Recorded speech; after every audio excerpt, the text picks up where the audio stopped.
Hello and welcome back for a mini-sode of the Delve podcast. I'm Allie. I'm a staff therapist here at Delve Psychotherapy of Chicago.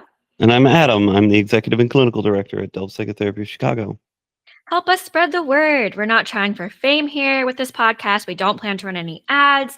We're just trying to add value and be helpful to as many people as possible. So please share this podcast with at least one other person. It would be really, really helpful. Yeah, please do. We are not trying to be famous. We are not trying to get money from this. We just want to help. So help us help, please. Yes, help us help. Here at Delve Psych, we offer individual, couples, group, and family therapy. So if you're interested in a free consultation, head on over to delvepsych.com. That's DELVEPSYCH.com. And we have a blog on Substack where we talk about really interesting topics, just like how we talk about interesting topics on here on the pod. So you can find that at delvepsych.substack.com. Thank you, Allie. And good to see you again. Good to see you again. All right, it is time for another Reddit question. I thought this one was really interesting and relatable. The Reddit question is titled, "How to Really Forgive Yourself?" I'm on a journey of trying to forgive myself for everything that I have done. It's been years of me carrying all this guilt and shame, and I've noticed that despite my efforts of consistently trying to be better, having these emotions and negative thoughts inside of me keeps me from improving. I have unintentionally hurt people, lied to them out of fear and shame, ghosted people who cared for me because of my depression and anxiety. My ADHD has cost me jobs and opportunities, and all I can blame at the end of the day is myself. I have identified all my flaws, and I'm consistently working to change and improve them, but I overthink a lot, and this makes me remember everything I'm ashamed of, and because of that, I keep questioning if I still have a chance to regain my reputation and my credibility. Like, how can they forgive me when I can't even forgive myself for everything? It's really hard to move forward and continue to fix things in life if I still carry all of these overwhelming feelings of pain, guilt, and shame inside of me. So, how do you guys do it? Like, people keep saying forgive yourself, but how do you really implement and work on that? I couldn't think of any other ways to forget everything, and just think of myself in a different light. I'm so confused and angry with myself because I can't seem to bring myself to forgive me. This is a really good one and very different than the other ones we've answered. I do have a couple of takes. One is that, and I think the listener may have spotted as well, the idea of forgetting is probably not ideal nor entirely feasible. Right. These are parts of your past, and they're going to continue to be parts of your past forever forward. And that's okay. It's okay to have done bad things in the past. And to continue to carry feelings of guilt and shame. But really, I spot some kind of mentality differences here, or maybe I should say the way that we're thinking about the process betrays the process that we're ultimately aiming for. And this is something that I think comes up in therapy quite a lot, is the way that we are thinking often has more to do with how well we move through a period of our life or a difficult experience. The mentality behind it affects how we behave and how we execute the process, as opposed to the actual actions that we do. So what do you feel is, I guess, sort of problematic in this person's mentality here? Well, there's a few subtleties. One is that framing of kind of my symptoms made me fill in the blank. That showed up a couple of times. And then there was a later framing that said, I only have myself to blame. But there's kind of that duality in the mentality, right? Like, my symptoms made me do this, but I only have myself to blame. Both of those can't be true. Right. And you have to sort of resolve, was this you or was this symptoms? Because even though symptoms feel like they are ourselves, there's sort of a subtle externalization to framing the problems as related to symptoms. My depression made me do this. My anxiety made me do this. Is a way of externalizing it from whatever I is. Yeah, I guess for me, I feel like I see like the contradiction there that you're talking about, where he's like, all I have to blame is myself. But then it's like he's blaming the depression, the anxiety, the ADHD. So maybe is he just so much identifying with those things, so much identifying with the depression, the anxiety, the ADHD as like a part of himself that like it's almost, how do I want to say it? Over identifying with those things can be tricky. It's almost like, well, I had no choice but to act this way because of my depression and anxiety, sort of thing. Yeah, and I think I would caution the listener against the idea of over identifying with any diagnosis. I've got some issues with the way that diagnosis works at all. And usually the pushback that we get, I wrote about this, it was one of the first Substack posts.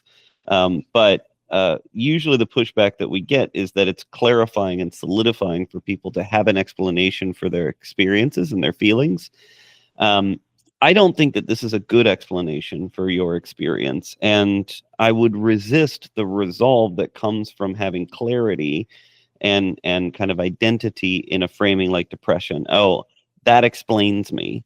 I would rather go the harder route to actually explain your experiences and to allow the more difficult articulation of your experiences be the thing that we ultimately identify with. It's much more phenomenological rather than something that I hope we talk about in a future episode, an appraisal of who you are.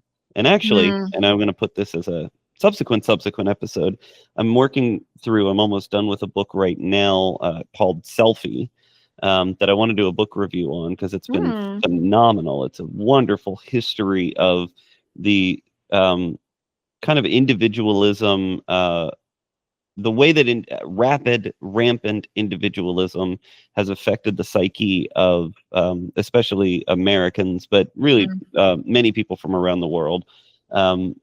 And that kind of uh, now I would say kind of deep-seated bias that we have a unique identity that is clear to the outside world and defensible. Um, in trying to present to the world that I am unique, that um, that I'm special, if and that I'm achieving things that are symbols of success. We create a paradigm where you can either defend that position to yourself and to others, or you can't. And if you can't, then you're usually going to fall into the camp like this person is here, where all of a sudden I feel like something of a blight, and my Mm. mistakes feel like representation of the broader failure Mm. to become one of these successful people. Mm. Yeah. Yeah, it seems like he's really identifying with the things that he feels are mistakes in his life. And that has really shaped the narrative of like how he views himself. Um, and maybe he feels like the depression, the anxiety, the ADHD are things that are just holding him back. Um, I And really, they're just phenomenological experiences. They're just things that happen to me sometimes. Mhm. Even somebody who is depressed usually isn't depressed at all moments of time throughout their day. And there's a classic kind of experience of the people that are deeply depressed, but still smiling and laughing and cracking jokes or performing well at their job, but Yeah. still deeply depressed. And the distracted ADHD individual can still be a highly successful, stereotypically successful person. Right.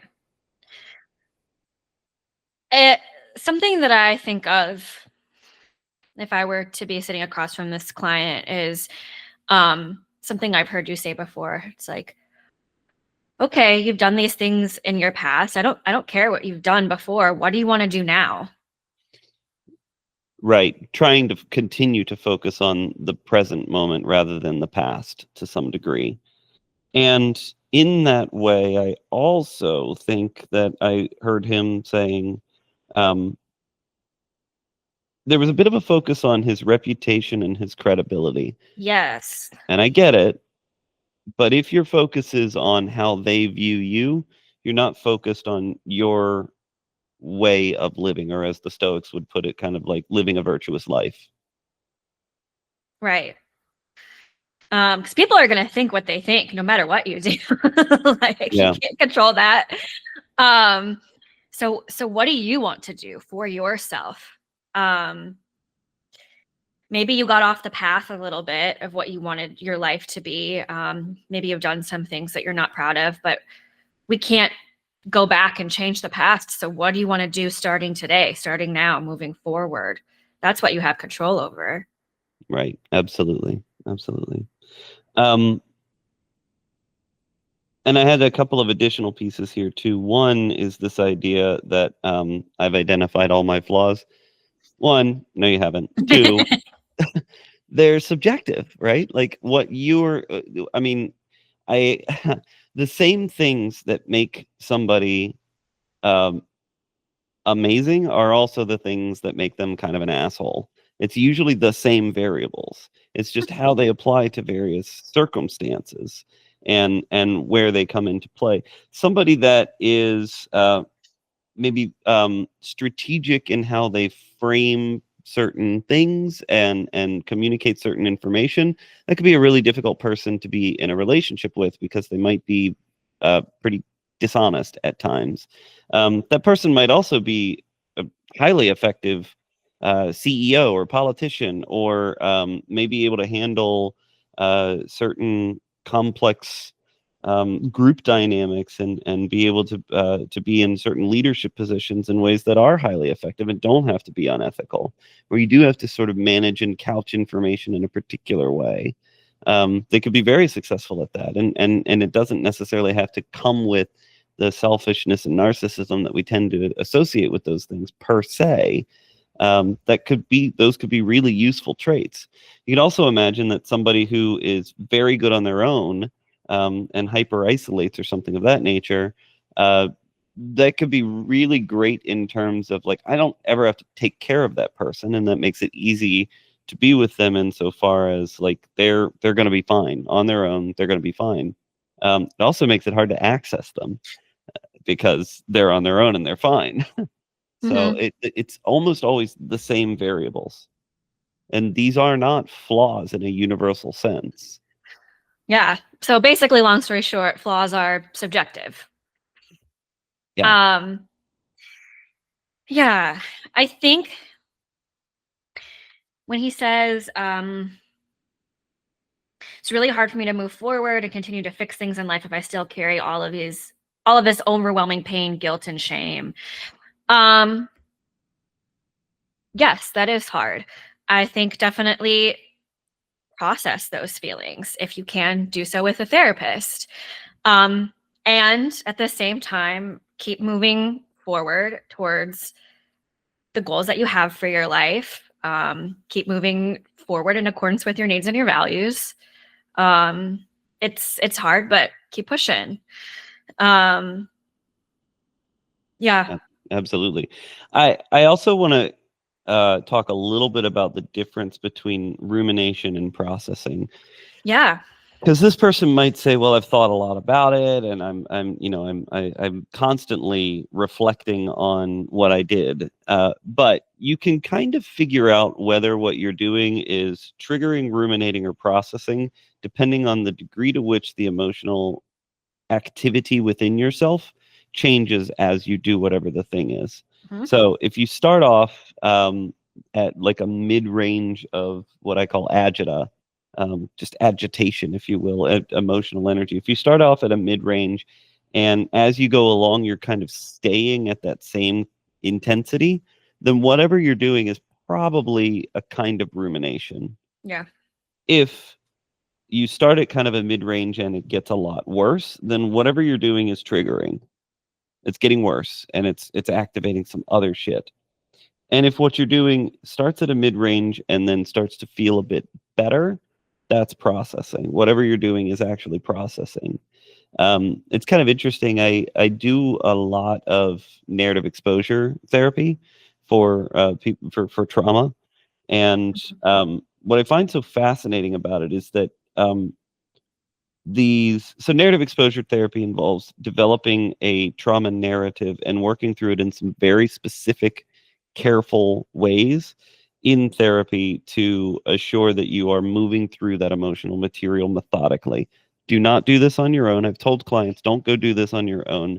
The therapist is an extremely active part of this process. And I've had clients before where I said, do not go do this on your own. Do not go try it on your own. And they came back the next week and said, so I did what you told me and it was awful. Why did you tell me to do that? I did not tell you to do that. Do not do this on your own. Do it with a therapist, because we're doing very particular and specific things in the session itself. And we've set up the whole environment to handle this in a particular way.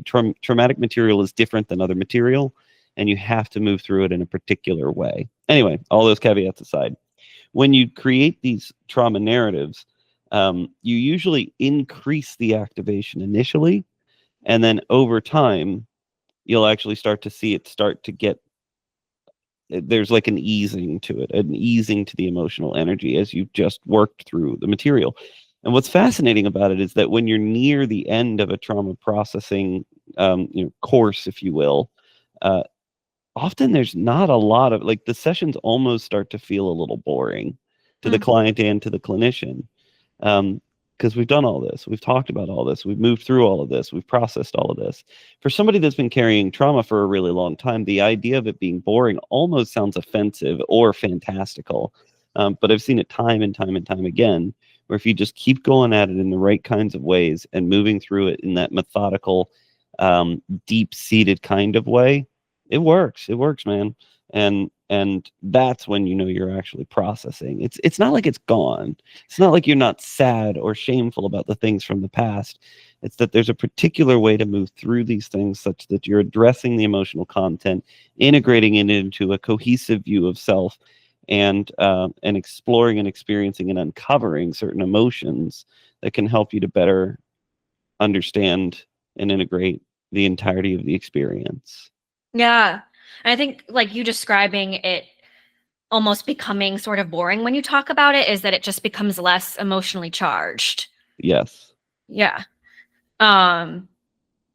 So kind of to wrap everything up, I guess, what are your thoughts on this idea of forgiving yourself? Is forgiving yourself essential in order to like move through something, move forward? I wonder what it means to forgive oneself. Does that mean what I did was okay? Probably not. Does it mean that I'm okay regardless of what I did? Maybe, and I could see some value in that particular framing. I also would assert that position that, I think that good people, if there is such a thing, sometimes do bad things, and bad people sometimes do good things. And so maybe there's not such a thing as good and bad people. And I suspect that identification as such, good person, bad person, reputation, credibility, is heavily integrated with this idea of forgiveness. I wonder how relevant it is, the forgiving, whatever the forgiving is. And I wonder instead about the value of really, as you pointed out, focus on how you mean to act now. And as I was kind of talking about a bit more, and process those emotions. Really Right. process, don't just ruminate.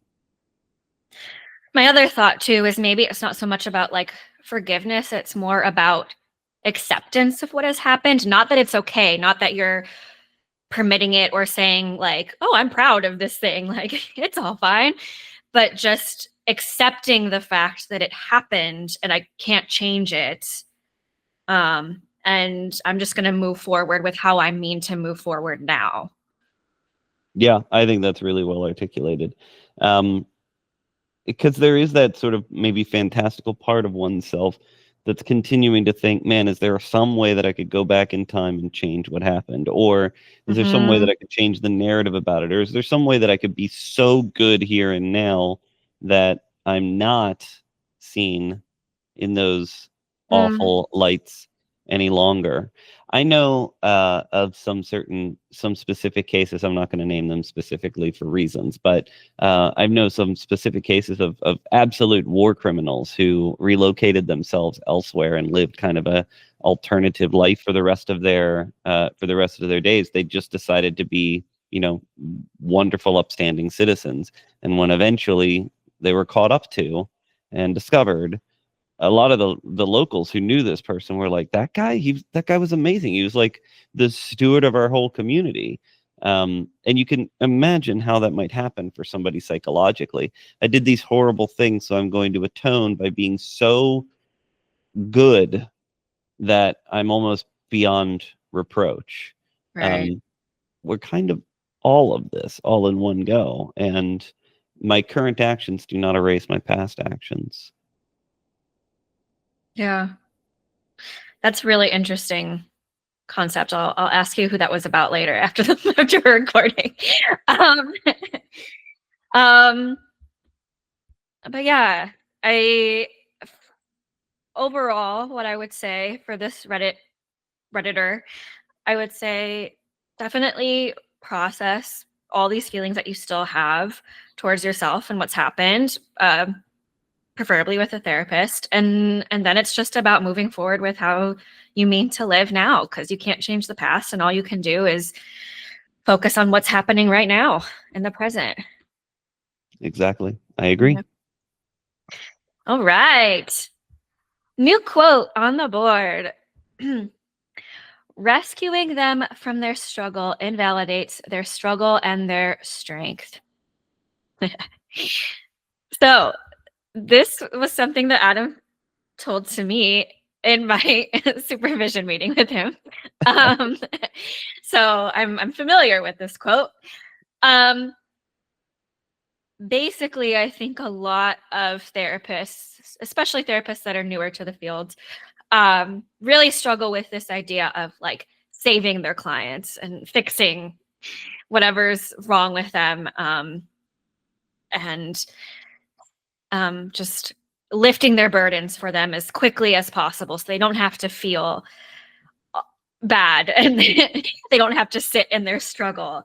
But I think in therapists trying to alleviate or fix so quickly invalidates how deeply painful this struggle is for the client, and how complex. And it's not just a quick fix. It's not just something that can be alleviated in one session. And so it is sort of invalidating if I'm not taking the time to validate their perspective and how hard this is, and not and just sitting in it with them rather than trying to pull them out of it as soon as possible. And also, it does invalidate their strength because it sort of says like, okay, you need me to like help get you out of this, when actually I have faith in my client that they've got this. They have the strength and the tools to do this on their own. It may take a while for them to move through this, but that's okay, because how much more of a transformative experience would it be for them to use their own strengths to move through this? I think you've done it. Okay. No comment. Okay. Great. Well done. Thank you. Well, everyone listening, I hope you enjoyed this episode of the Delve Podcast. As always, if you are interested in booking a free consultation call with us, head on over to delvepsych.com. That's DELVEPSYCH.com. And please do check out our Substack. We have some really interesting topics over there at delvepsych.substack.com. Thank you, everyone. Thank you so much.